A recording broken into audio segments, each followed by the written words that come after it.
wabarakatuh. Halo geng. Hari Minggu gue kedatangan tamu jauh-jauh dari luar kota. Nih tim gue juga sebenarnya udah ada lulusan BDI, ya kan? Lu udah lulus berarti ya? Ya kan? Ini nama Ajun, coba kenalin ke teman-teman semua. Halo, nama aku Ajun. Apa dipanggil Ajun karena dia udah punya Andre duluan, makanya aku Andre Junior. Jadi Namanya Andre tapi dipanggil Ajun. tuh, jadi waktu dia masuk itu sebelumnya udah ada nama Andre itu dua. Daido Andre, gue Andreas Bon, dan terakhir dia masuk nih. Pasti tanya namanya siapa? Andreas Amelio Gatama ya. Andreas Renaldi Amelio Gatama. Akhirnya kita panggilnya Ajun, Andre Junior. Ajun, Jun, apa kabar Jun? Sehat kak. Sehat. Sehat. Terus lo berapa kapan sih Wedi masuknya? Masuk BDI itu 17 September 2018. 17 September 2018. Gue ingat banget Agustus itu habis gue ulang tahun terus gue ke Jakarta. Oh. Nah, Keluar dari kantor lama. Ajun ini dari Solo lo ya? Iya kan? Pulang ke Solo 2016. Oh, iya 2016. Terus dia ke Jakarta masuk ke BDI. Tahu dari mana BDI? Dari saya. Saya ngomongnya gimana? Gue jobless waktu itu. Oh, jobless. Gue jobless terus ngabarin sisi aku ke Jakarta lagi kali Gue dong sekarang. Enggak, lu kan udah ada pegangan tapi. Oh, ya Allah. Pegangan doang biar nggak goyang. Goyang gitu. Terus Tahu dari sisi. Terus Katanya dia butuh. Gue WhatsApp sisi waktu itu. DM sisi. Komen gue ala-ala gitu. Gue udah mau keluar dari kantor lama, gue DM dia. "Si ada kerjaan nggak Jakarta? Gue mau Jakarta lagi." Gue bilang gitu kan. Terus dia bilang ada nih bang. Dia bilang gitu. Saat gitu dia di tempat gue lagi butuh produser laki. Dia bilang gitu buat lapangan. Oh iya, karena waktu itu tuh di BDI isinya produsernya cewek semua. Bisa kalau cowok itu lebih yang lo mau pulang malam, ya kan? Lo mau syuting Sabtu Minggu masih hayu istilahnya gitu. Makanya waktu itu gue bilang, "Cek, gue cariin gue dong produser." Cuman kan cowok. Terus kalau bisa nih kalau gue nyari yang istilahnya pengalaman deh, pengalaman di produksi gitu loh. Karena kalau nggak kayak gitu gue nya mbak capek gitu loh. Ngajarin lagi. Soalnya kan sebelum masuk aja gue udah interview segitu banyak orang, udah kayak Indonesian Idol. Ngantri yang mau interview. For your information guys, subscribernya Daido Andre, gue itu masuk BDI bukan dia yang interview. Oh ya bukan. Satu-satunya kali gue bukan dia yang interview. Nih head kagak mau interview orang baru bagaimana? Nggak, karena waktu buka lowongan kan buka Pak Richard sebenarnya.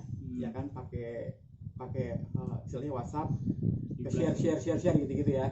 Tapi di situ nyantumin nama gue gitu loh. Jadi tuh kalau pulang kantor atau lagi ribet tiba-tiba ting saya maaf saya dapat info ini mau ngamar. Oh ribet ya. Kan gue tau sendiri, gue paling males sama WhatsApp sebenarnya kan. Paling WhatsApp ya gue balas kalau misalnya sama tim gue, sama Pak Richard gitu istilahnya yang BDI. Tapi kalau orang lain WhatsApp gue, kadang gue suka males gitu loh. Jangan kan ya, kadang juga pasti gue suka males segitunya gitu. Jadi cuma nanyain persyaratannya apa ya, kadang gue harus bikin di note gitu ya. Terus gue copy paste, jadi maksudnya silakan datang ke BDI jam segini hari ini jam segini bawa ini gue gituin. Udah gitu. Terus gue nanya lagi, gue diemin. Capek karena sekali dua kali masih nggak masalah. Ini udah berkali-kali begitu terus begitu. Yang datang ke BDI pun CV panjang. Panjang. Tapi kayak tapi nggak tahu gue kerja pernah apa enggak gitu kan. Makanya dari situ gue males karena apa? Ya yang gue cerita di Davin. Jadi ketika lu mau kerja, lu jobless nih misalnya nih, ya jobless. Terus dengan gaji sekian gitu. Terus masuk nih. Pernah sebelum lu banyak yang keluar masuk. Jadi ada yang hari ini masuk, besok keluar juga ada. Iya katanya ada yang 3 hari doang. Jadi bener waktu gue lagi cuti, jadi habis gue ngerjain UCTV, gue cuti. Makanya ketika cuti kan tim gue sebagian udah resign karena emang gak kuat, karena banyak banget pekerjaannya kan, sampai tingkat stresnya tinggi gitu. Nah ketika gue cuti seminggu, terus gue balik ke kantor, adalah anak baru, tapi waktu itu Astrid belum ada. Sebelum Astrid berarti. Sebelum datang, jadi udah ada itu. Vivi, CC. enggak sih belum. Vivi sama berapa lah sama Andreas Bon. Gue dikenalin dong gitu, dikenalin ini Andreas Bon, ini gitu kan. Terus ada yang dari station nih. Ya biasa gue kan kalau meeting kan gitu kan. Oke, kita meeting hari ini Senin. Ya.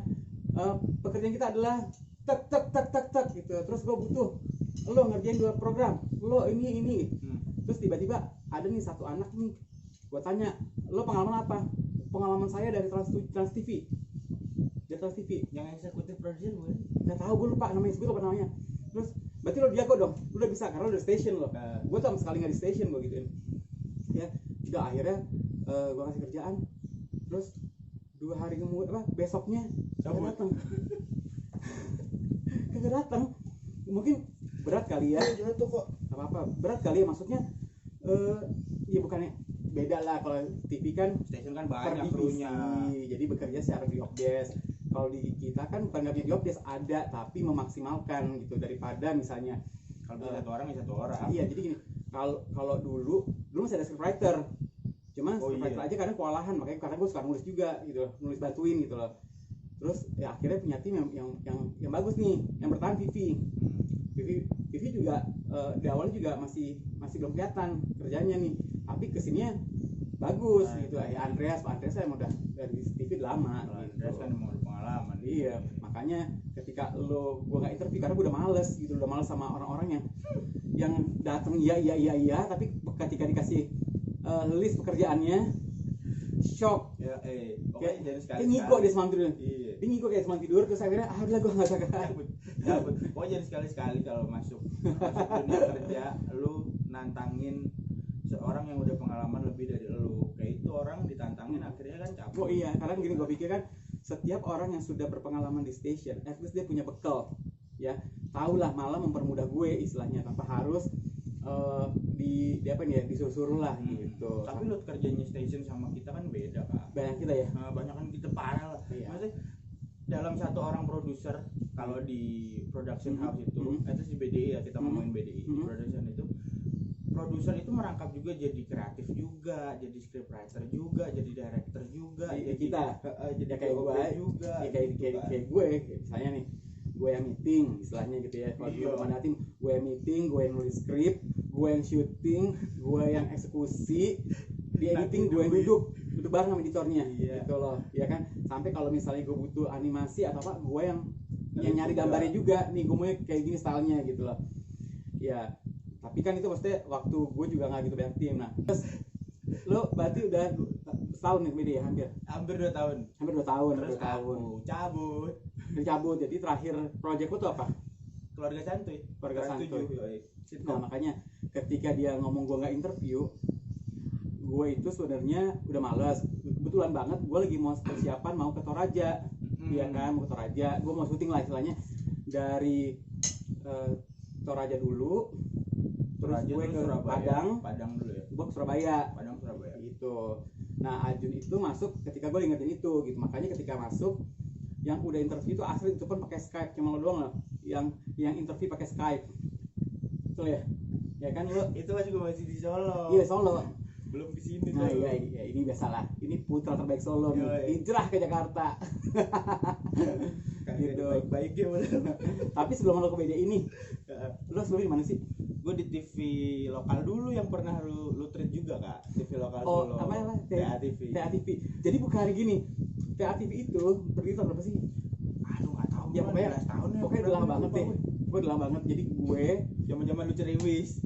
Iya, jadi gue Zaki, Pak Richard sama Bu Rena.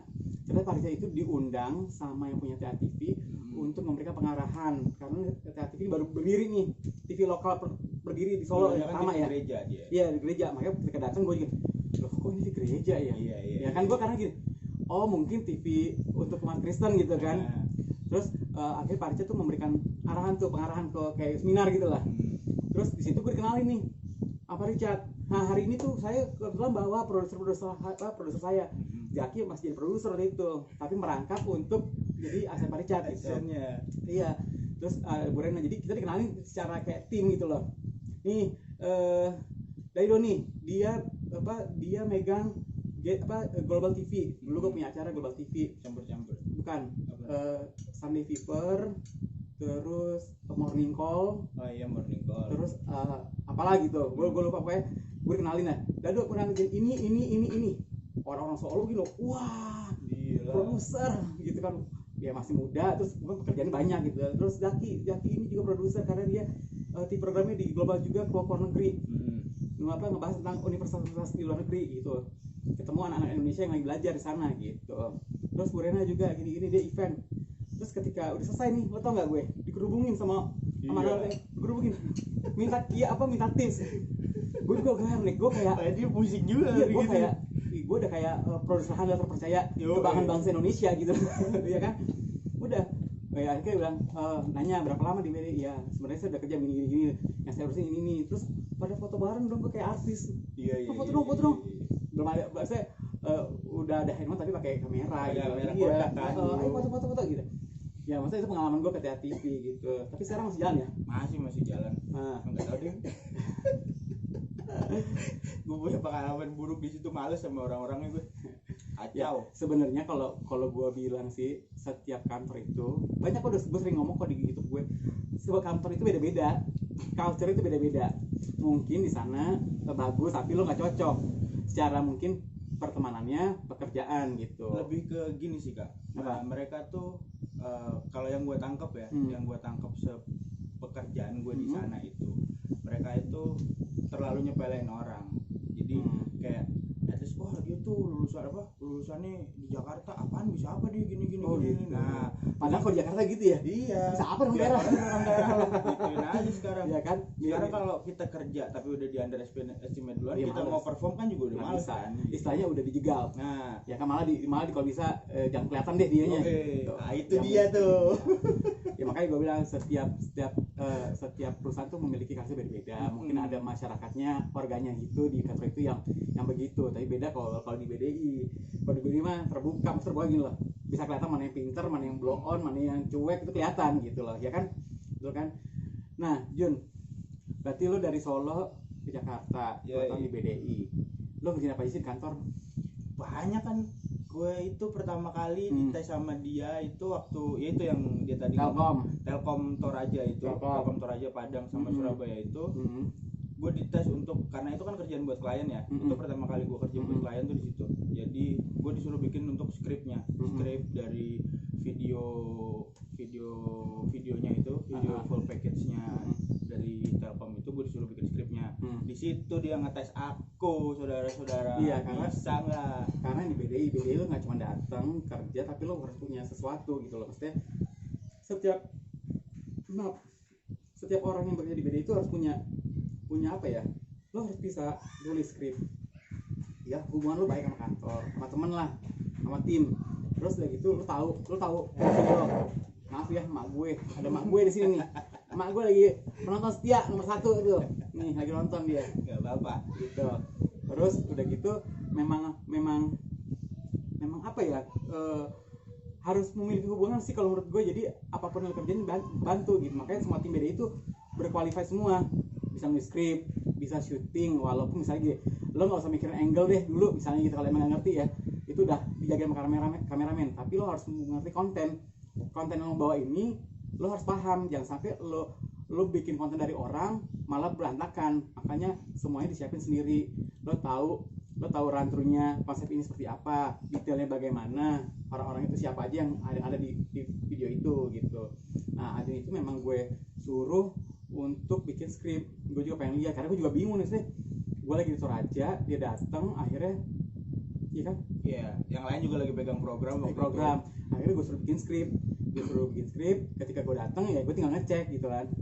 Dari situ sih gue pikir bisa. Berarti kan emang sebenarnya yang gue cari tuh orang yang bisa bantu gue secara divisi multimedia, video production ya, bukan on air, video production gitu lah. Karena gini, kalau asli itu ya mungkin bukan nggak bisa nulis skrip, bisa, cuman waktu dia tuh akan lebih banyak klien ngurusin anak-anak, karena itu mungkin ya dia emaknya anak-anak istilahnya gitu. Apa ke asli dulu baru ke gue. Traffic manager kan dia. Iya, jadi maksudnya anak-anak butuh apa, ngomong ke dia, akhirnya ngomong ke gue. Nah, gue ngomong ke Pak Richard gitu, ya kan. Akhirnya karena gue pikir dia otaknya encer, ya akhirnya gue pakai aja. Nggak dipakai, nggak gue apa? Gue masukin ke divisi multimedia begitu. Siapa? Lu. Oh, gue. Ya kan. Karena memang setiap tim gue kan punya fungsinya. Iya. Sheshe, Ipin, Davin, Mary, dulu siapa lagi tuh? Ada Anun, Vivi, Nadine, itu TV program. Iya. Itu mau TV program dari yang ada lainnya kayak UCTV atau Startup Channel. Itu Startup TV channel BDI dulu. Nah, sama Unity gitu. Makanya tapi dia tetap gue minta bantuan untuk TV program juga kan, kalau kurang tim tapi pekerja masih banyak.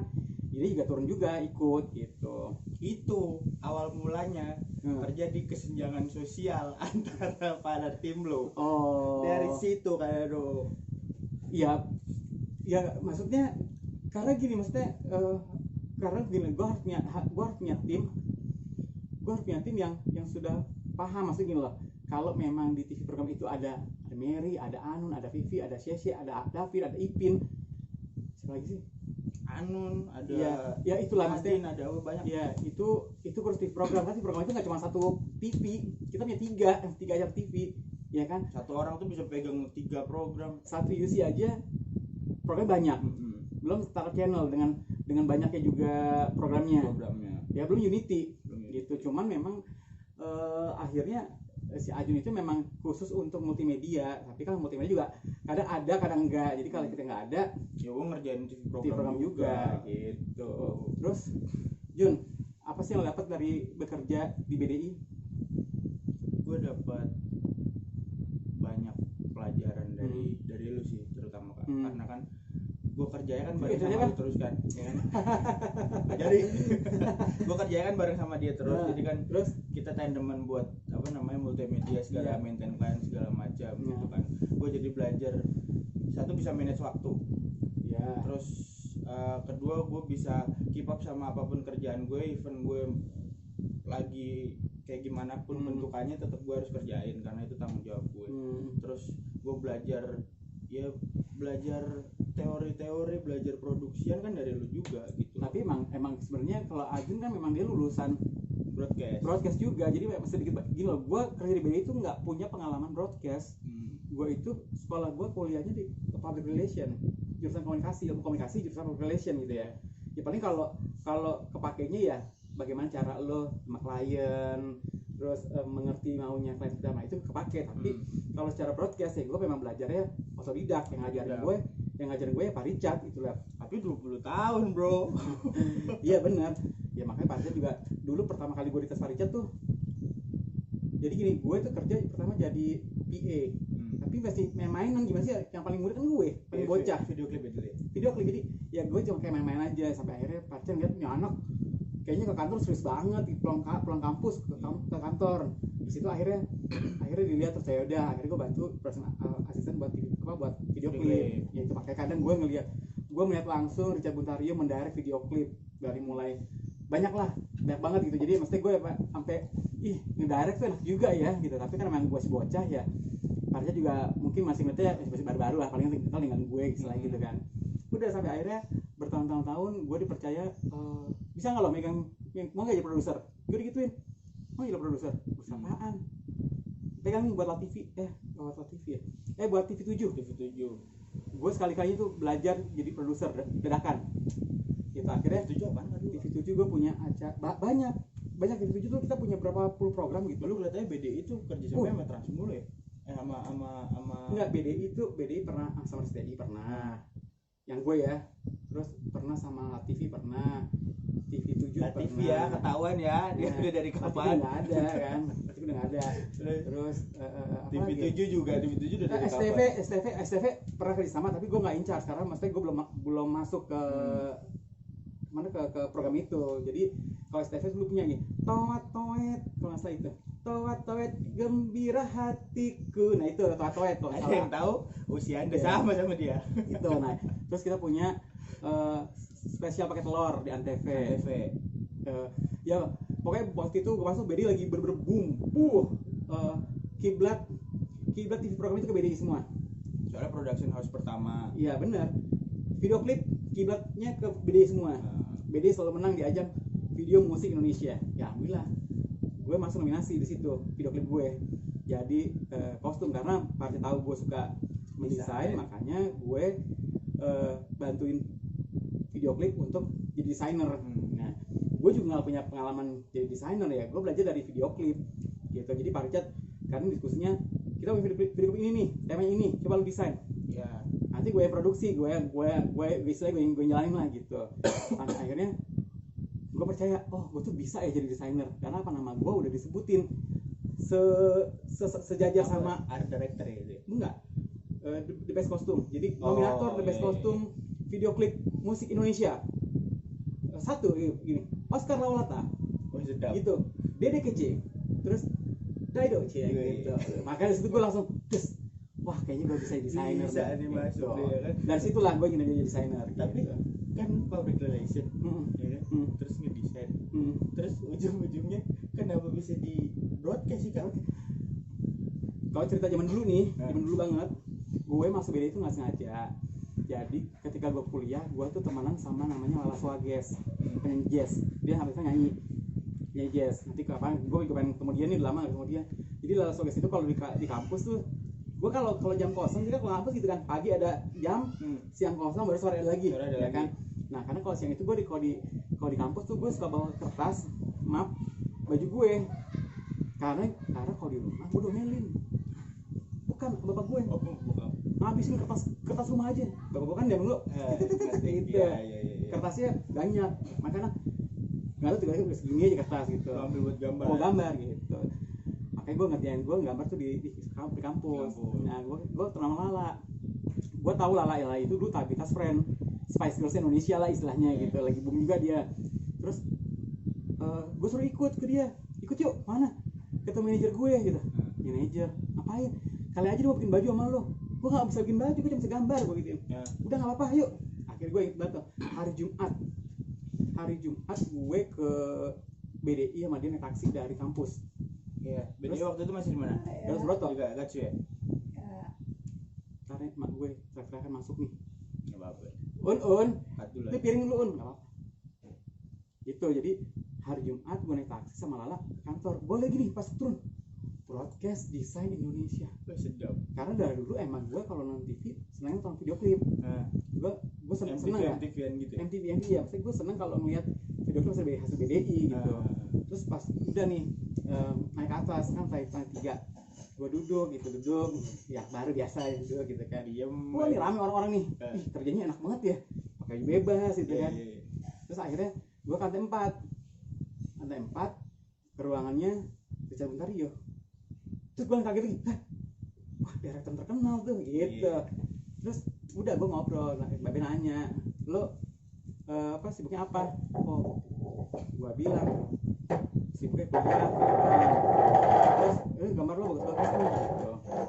Ya udah situ akhirnya gue bukan tawaran tapi gini, lo mau nggak kalau pulang kampus kesini main aja dulu gitu. Terus sampai akhirnya kan gue lagi seneng-senengnya ikut seminar tuh waktu itu kampus. Seminar apa? Seminar tentang ilmu komunikasi. Oh iya. Jadi gue ingat banget hari Senin itu sebenarnya tuh gue ada seminar gitu loh di Depok nggak salah. Terus hari Jumat itu tawaran gue kalau emang lo mau masuk BDI Senin ketemu. Terus udah, terus akhirnya Senin itu gue telat bangun nggak ngejar seminar kan. Akhirnya gue ke BDI.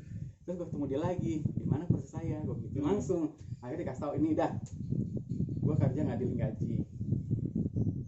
Yang bocah bocah lo kagak tahu lo pekerjaan seperti apa sebenarnya kan harusnya ngelamar dulu ya kan. Karena gue pikir gue nggak ngomongin gaji. Jadi pertama gue terima gaji gue tahun 1998. Gue 4 tahun umurnya. Berapa ya? Dia udah terima gaji gue 4 tahun umurnya. 156. Ya mungkin kalau karena bukan karyawan jadi kayak cuma datang doang gitu, datang 26.000. Iya segituan pokoknya nggak gede karena gue pikir ya udah gue pengen belajar. Toh gue juga bukan karyawan, yang penting gue mengenal dunia kerja dulu. Lu tau nggak gajinya karyawan BDI dulu berapa? Yang rata-rata tahun 98 udah ada yang 2 juta. Serius udah ada 98 kan krisis moneter kak, dia gaji 2 juta. Udah ada yang 2 juta. Wah gokil juga BDI dulu. BDI karena PH cuma atunya di BDI. Iya. PH atau atunya di Jakarta BDI. Semua orang, semua label, semua station semua mintanya BDI.